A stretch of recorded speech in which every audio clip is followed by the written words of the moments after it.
살다 보면 인생 질문을 만날 때가 있습니다. 나는 누구인가? 나는 왜 없지 않고 있는가?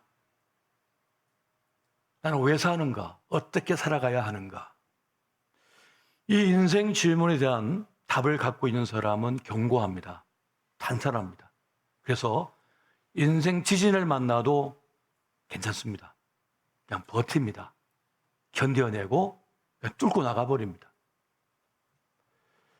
하지만 이 인생 질문에 대한 답이 없는 사람, 내가 누군지 모르겠어요. 지금 50년을 살았는데 내가 누군지 모르겠는 거예요.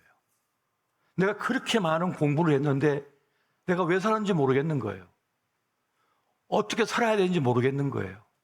그러면 조그만 톡건이라도 그냥 넘어져 버립니다. 폭삭 무너져 버립니다.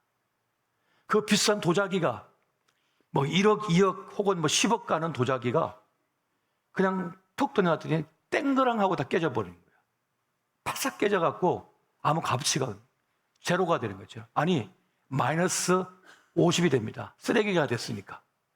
치워야 되거든요, 도리어. 그렇게 되는 인생들이 얼마나 많은지 모르겠습니다. 자기 존재 가치를 모르니까, 의미를 모르니까 말이죠.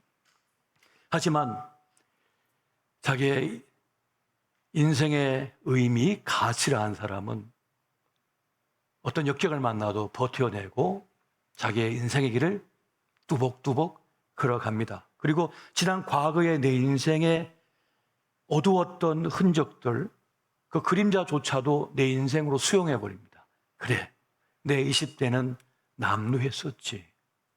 그때는 힘겨웠었지. 공선옥 씨의 그 시절들이라고 하는 글에 보면 그런 글이 있습니다. 나 20대는 남루했다. 비가 오는 날이면 늘 내 신발에는 비가 들어왔었다. 하지만 그때가 있었기에 지금 내가 있다. 라고 하는 그런 글을 남기고 있는 것을 보게 됩니다. 세상에는 우리의 존재의 가치와 의미를 깨닫게 하고 또 소중히 여기도록 하는 가르침이 있습니다.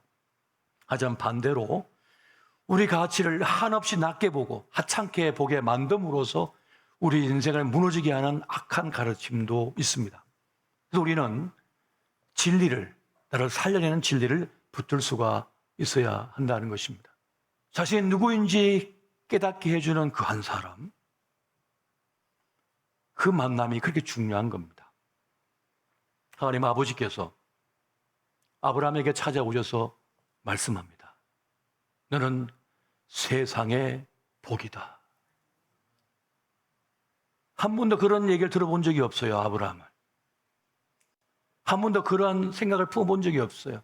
그런데 하나님께서 아브라함에게 너는 세상의 복이다라고 하는 그 놀라운 메시지를 주고 있는 것입니다. 아브라함을 불러 세상의 복이 되게 하시겠다는 뜻입니다. 그것처럼 우리 모두의 부르심도 세상의 복이 되게 하고자 하는 하나님의 뜻이 있는 것입니다. 우리는 세상에 복이 되도록 부름받았음을 믿으시기 바랍니다. 여러분, 미국의 한 쇼핑몰에서 있었던 일입니다.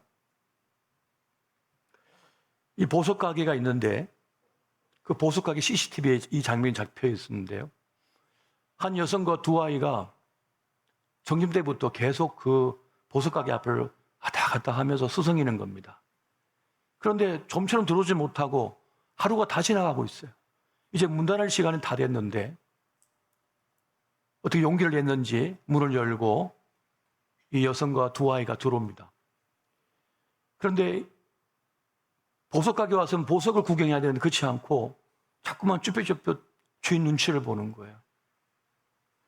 이 눈치 백단인 보석 가게 주인이 캐치했습니다. 그래서 이리 보세요. 부르고는 원하는 게 뭡니까? 무엇을 해주기를 원합니까? 라고 묻습니다.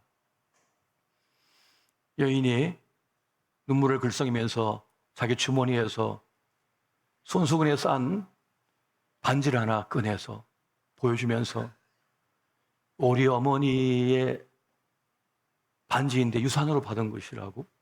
그런데 너무 살기가 어려워서, 이 두 아이를 키우면 너무 살기가 어려워서 이것을 팔러 왔다고 이야기를 합니다. 그 보석을 받아들고 반지를 받아들고 이 주인은 그렇게 감정을 하죠. 그리고는 바닥에 놓습니다. 그리고는 다시 손수건에 싸서 그 여인에게 줍니다. 이것을 살 수 없습니다, 저는. 하고는 자기 주머니에서 지갑을 꺼내서 그 현찰이 두툼한 그 지갑에서 전체 그 지폐를 꺼내갖고는 그 여인에게 줍니다. 나도 이 미국 땅에 올 때는 난민으로 왔습니다. 여러 사람의 도움으로 지금 제가 이 자리까지 왔습니다.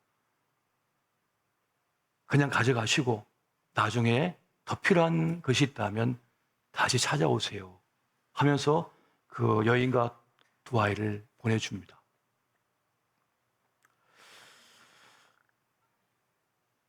자기가 받은 은혜를 이제 갚는다는 그의 말이 놀랍고 귀합니다. 우리는 세상에 복이 되라는 주님의 부르심 앞에 서 있습니다. 저도 제 인생의 여정 속에서 많은 만남들이 있었는데 저에게 복이 되신 분, 천사와 같이 저에게 찾아와서 저에게 큰 힘이 되신, 복이 되어줬던 분들이 계십니다. 그 가운데 한 분은 제 10대 때 저에게 예수님을 전해주고 목회자의 길로 갈 수 있도록 인도해 주신 분이 계십니다. 중3 졸업식 날 집에 들어가는 길에 제 앞을 가로막은 그 젊은 전도자는 저에게 예수님을 소개하고 교회로 초청했습니다. 그래서 그 다음날 제가 교회를 나가게 됐죠. 그리고 그 길로 해서 제가 이제 신앙생활을 하게 됐습니다. 그 전까지 토요일, 일요일은 낚싯대 둘러매고 저 강가 가가지고 늘 낚시하고 그거 가서 매운탕 끓여 먹고 그래서 물놀이 하면서 놀던 그런 삶을 살았었는데 그 이후부터는 토요일 주일은 늘 교회에 살았던 것 같아요. 그런데 그 분께서 저에게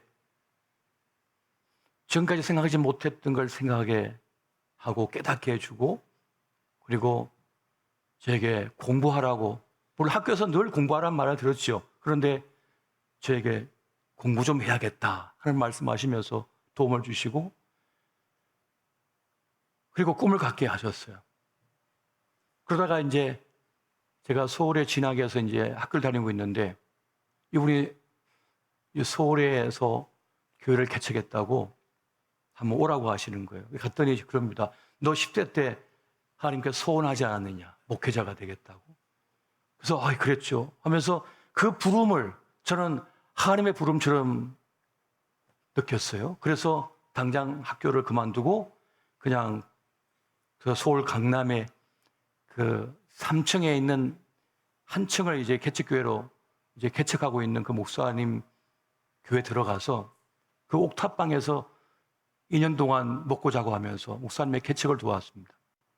저 장애자를 구해오고 페인트를 칠하고 저 전등을 달고 전도를 하고 교회 청소를 하고 그렇게 하면서 이제 목회자의 길을 이제 가게 되었습니다.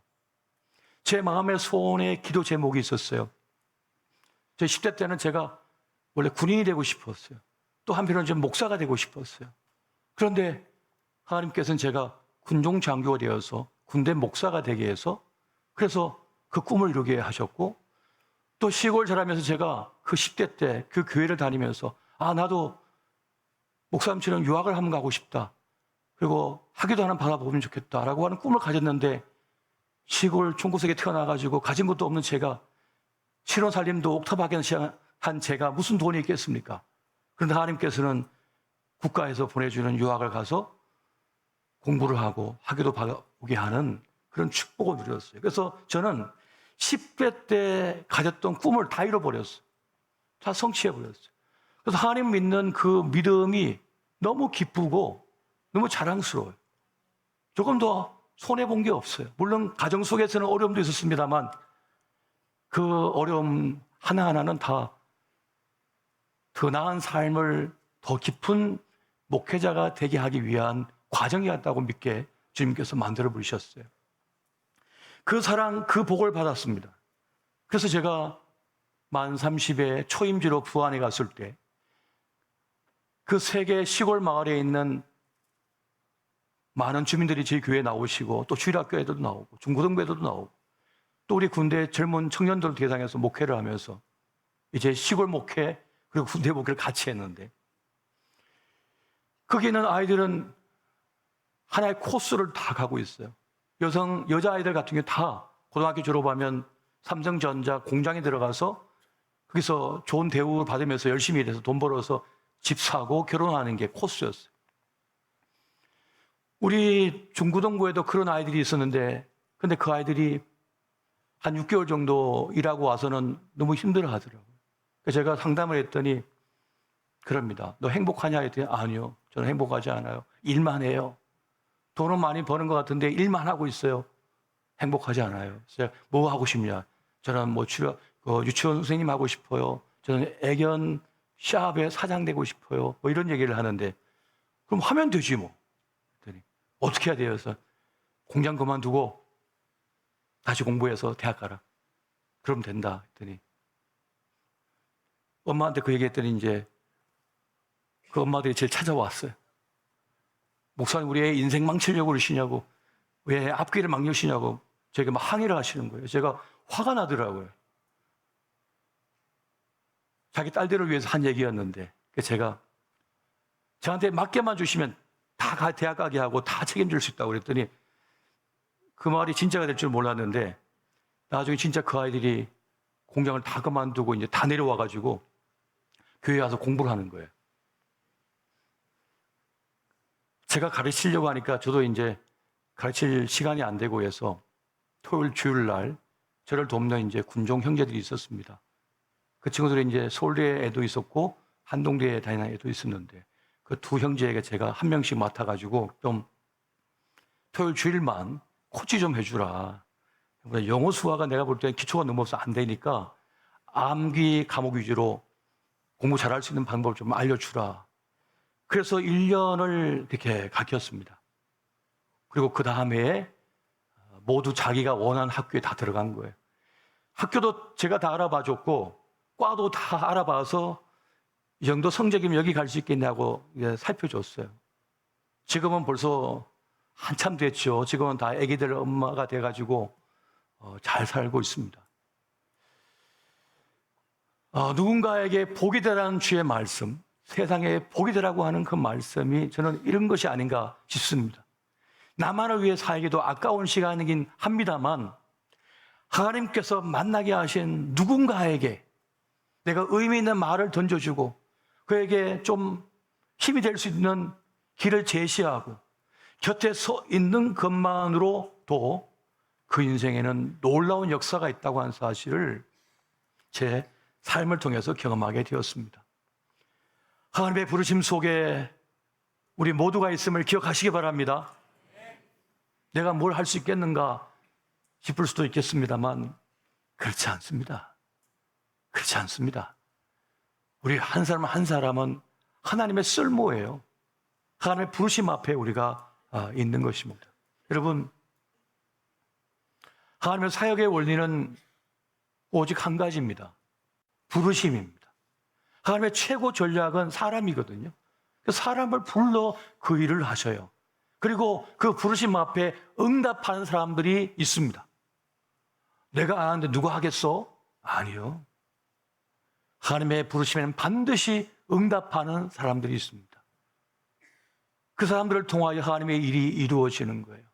나만 먹기에도 바쁘고 나만 입기에도 바쁘고 나를 위해 쓰기에도 아까운 재물이지만은 기꺼이 내 옥합을 깨뜨려서 누군가에게 도움이 되도록 내놓는 분들이 계십니다.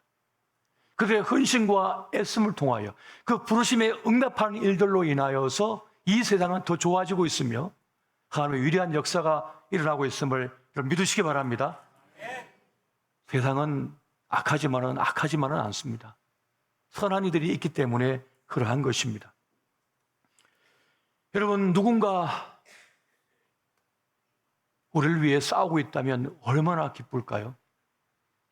누군가 우리를 위하여 선한 계획을 지금 세우고 그 일을 진행시키고 있다면 얼마나 기쁜 일인가요? 네, 하나님께서 그 일을 하고 계십니다. 하나님께서는 이 세계를 위하여, 이 세상을 위하여 구원 계획을 세우시고 그 일을 지금 진행하고 계시는 것입니다. 그리고 그 일을 하는 가운데 우리를 불러서 그 일을 하고 계시는 것입니다.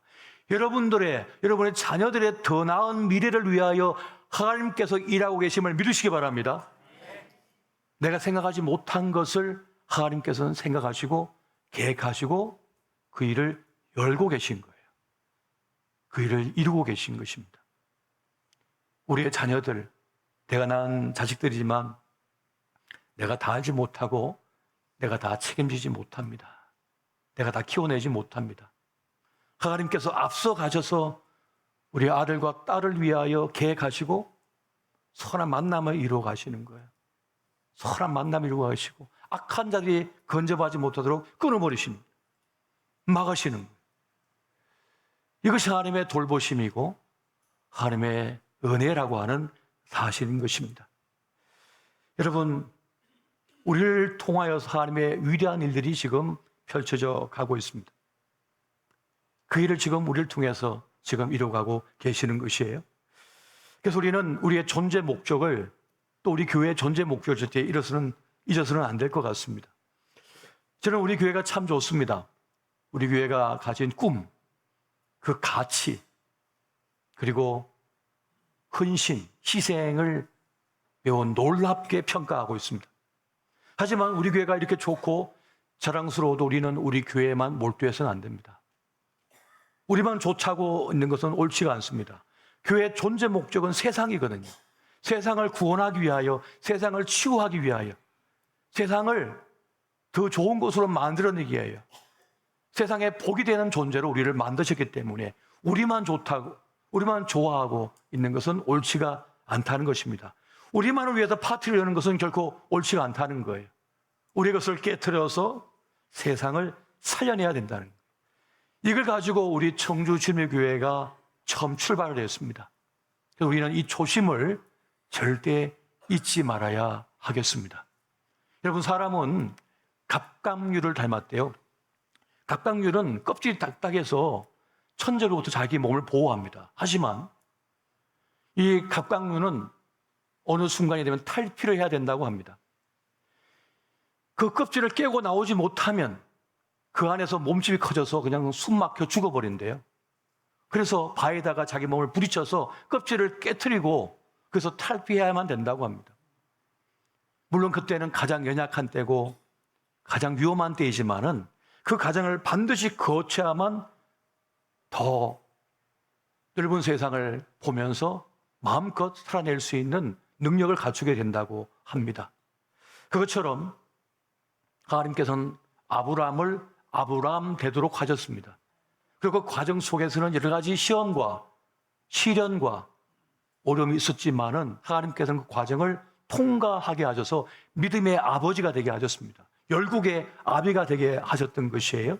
그것처럼 하나님께서 우리를 복주시되 우리를 이것에 지금 이 모습으로 머물고 있는 것이 아니라 더 깊은 사람으로, 더 넓은 품을 가진 사람으로, 더 창대한 사람으로 만들고 계심을 믿으시기 바랍니다. 그래서 우리는 믿음의 훈련과 믿음의 단련이 필요하겠습니다. 지금 하나님께서 우리를 부르고 계십니다. 아무개야, 아무개야, 나와 함께 하지 않겠니? 나와 함께 이 길을 가지 않겠니? 너는 세상의 복이다. 그렇게 지금 말씀하고 있는 것입니다. 지금 여러분들이 우연히 지금 이 자리에 앉아 계신 것처럼 생각하고 계실지 모르지만은 그렇지 않습니다. 하나님의 특별한 부르심이 있음을 믿으시기 바랍니다. 여러분, 마가복음 3장 13절 말씀 한번 같이 한번 보겠습니다. 같이 봅니다. 시작. 또 산에 오르사 자기가 원하는 자들을 부르시니 나온지라. 주님 그 우리를 원하셨대요. 우리를 원하셔서 부르셨다는 겁니다. 내 의지대로, 내 판단대로 왔다고 생각했는데 그것이 아니라 하나님의 콜링이 있었던 거예요.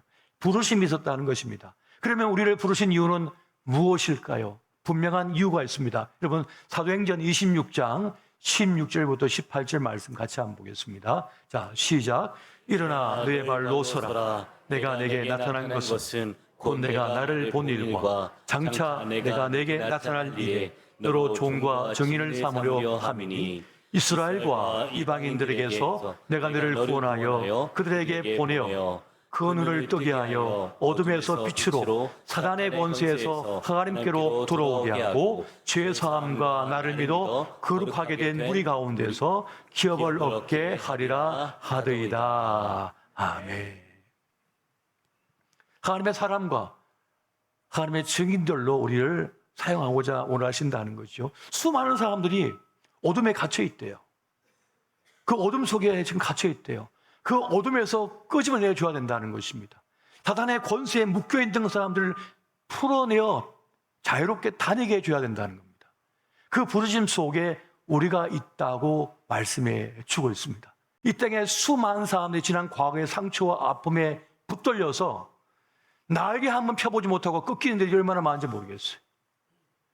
사는 동안 우리는 수많은 상처를 받죠. 아픔을 겪습니다. 그런데 그것이 나를 규정하게 해서는 안 되거든요. 그것이 내가 돼서는 안 되거든요. 그런데 그것으로 인하여 마음이 무너지고 인생에 무너져서 끝난 일들이 얼마나 많은지, 그것이 아니라고, 너는 일어설 수 있다고, 다시 날아오를 수 있다고, 그의 마음을 만져주고 치유하는 일이야말로 얼마나 위대한 일인지. 마음이 꺾여져 가지고 부러진 일들이 얼마나 많습니까? 마음이 무너지면 아무리 건강해도 똑똑해도 IQ가 높아도 재산이 많아도 소용없습니다. 마음이 꺾여지면 다 끝난 거예요. 그 마음의 치유를 받아야 돼. 또 우리는 예수 그리스도의 제자로서 참된 하나님의 사람으로서 양육과 훈련을 받아야만 됩니다. 단련되어져서 하나님께서 마음껏 쓰실 수 있는 사람이 되어야 돼. 그래야만 자기 인생을 제대로 필요한 곳에, 정말 위대한 곳에 쓸 수가 있는 것입니다. 요즘은 여러분 진리가 건물주랍니다. 건물주가 되는 것이 다 꿈이래요. 유명한 연예인이나 많은 사람들이 건물주 됐다고 신문에 나오고 인터넷에 나오니까 그것이 진리처럼 여겨졌어요. 저는 그걸 보면서 이렇게 멍청한 생각을 할 수 있을까? 이런 바보 같은 생각을 할 수 있을까? 하는 생각이었습니다. 사단이가 거기에다가 딱 묶어버린 거죠. 마음을 딱 묶어버렸어요. 이게 진리가 되게 만들었어요. 그것이 아니면 인생도 아니고 사람도 아니며 아버지도 아니고 어머니도 아닙니다. 배우자가 될 수도 없습니다. 건물주가 아니면. 그게 진리거든요. 이런 바보 같은 생각이 어디 있습니까? 굳이 그렇게 살지 않아도 되거든요. 근데 수많은 이들이 그걸 꿈과 비전, 진리로 여겨서 자기를 고갈시키다가 쓰러져 버립니다. 이 콘크리트가 전부입니까? 천만의 말씀이요. 여러분, 아브라함에게 나타난 하나님께서 뭐라고 하셨습니까? 너는 본토 아비집을 떠나라. 내가 가라고 하는 곳으로, 지시한 곳으로 가라 그랬습니다. 아니, 집이 있는데요. 건물주인데요. 자기 고향 땅인데요. 그 고대 사회 속에서 그 고향 땅은 가장 안전한 곳이었는데요. 왜 건물을 두고 갑니까? 왜 땅을 두고 갑니까? 왜 명성을 두고 갑니까? 그런데 가라 하셔요. 너는 세상에 복이 되어야 된다고. 떠나라 하십니다. 아브라함은 그 부르심에 응답하여 세상을 향하여 나아갑니다. 어둠이 가득한 곳에 빛된 그가 들어갑니다. 그가 들어가자 어둠이 물러가고 그들이 하나님을 만나게 됩니다. 누굴 통하여? 아브라함을 통하여. 우리의 존재의 사명, 존재 목적이 바로 여기에 있다는 것입니다. 지금 우리는 가장 위대한 하나님의 부르심 앞에 서 있는 것입니다. 여러분, 소명은 뭡니까? 콜링은 뭡니까? 궁극적인 존재의 이유가 되는 것이 뭡니까? 바로 소명이라고 하는 것이에요. 내 존재의 궁극적인 이유가 하나님의 부르심에 있다고 하는 사실입니다. 우리의 삶의 전부, 내 모든 소유, 내 인생의 생명의 모든 가치를 갖다가 그분의 소환에 응답하면서 바쳐드리는 것입니다. 그래서 우리의 생애 시간을 통하여, 나를 통하여 수많은 이들이 예수 그리스도를 경험하게 되는 겁니다. 예수가 누군가 몰랐는데 우리를 통하여 만나게 되는 것이고 깨닫게 되어지는 것이고 허망한 인생에서 가치 인생으로 전환되어지며 마땅히 가야 할 그 길을 가게 되는 것입니다. 이것이 바로 우리의 썰모인 것이에요. 우리의 부르심이고 이것이 바로 너는 세상의 복이다라고 하는 말씀의 뜻이 되고 있는 것입니다. 여러분, 세상의 복이 되시기 바랍니다. 여러분, 있음을 통하여 어둠이 물러가고 생명의 역사가 있기를 원합니다. 그 하나님 사람 되시기를 예수 이름으로 축원드립니다.